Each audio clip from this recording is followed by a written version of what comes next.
All right, good morning, everybody. God, this is a mess. This is my Amish battery. And yeah, I need to rebuild it. I mean, I got the parts to rebuild it. It's just, time is of the essence. But look how I made my own fuse holders, guy. No need to spend a ton of money on fuse holders. This bad boy's been working for years.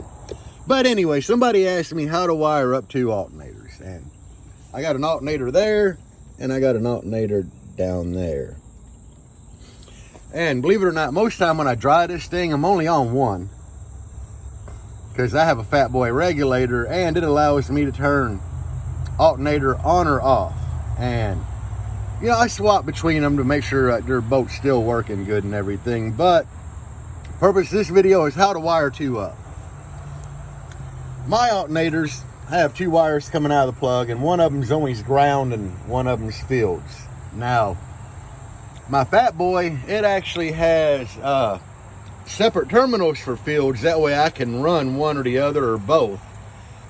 But if you're running a TransPro box, if you're externally regulated, you basically just run both of your fields wires to the fields terminal. And I've done that on here. And the TransPro will work fine with two alternators on it. I wouldn't go more than that, but it'll work fine. Now, for those of you that have like GMs and other cars that are not externally regulated, you would kind of do the same thing. Everything coming out of this plug, you would wire in to the other plug, like the factory wiring harness plug, and you just run your battery terminal off the alternator into your power distribution, how I have here. It's like these two wires come from that alternator, and then over here, these two wires come from my lower alternator. But this is all connected. So, you know, everything kind of comes from this positive, that alternator, this alternator, but it always goes to this side of the fuses. After the fuses, like this is what actually controls the whole car, the factory junction to control the whole car. And this runs back to my battery bank. So everything's fused pretty much.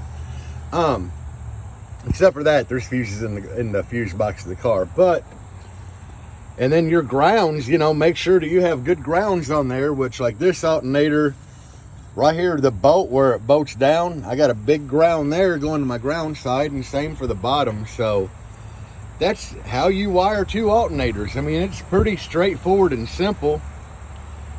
If you're non-externally regulated, wire all your wires for your plugs together, and as long as your positive and negative coming out of it are all connected to each other, you're good to go.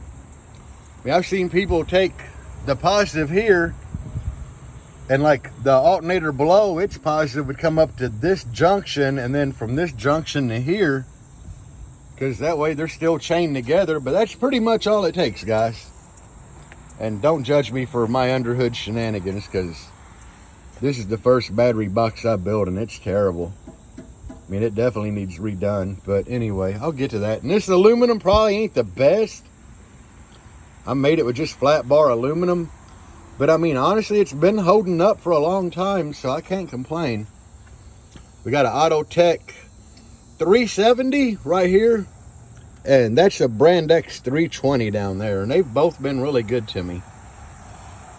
So anyway, that's it, guys. Short video today, but someone asked a question, and I figured I would help you guys out with my knowledge on it. I mean, there might be a better way to do it, but the way I do it works. So, and that was kind of instructions for internally regulated and externally. So until the next time, guys, everybody have a great day.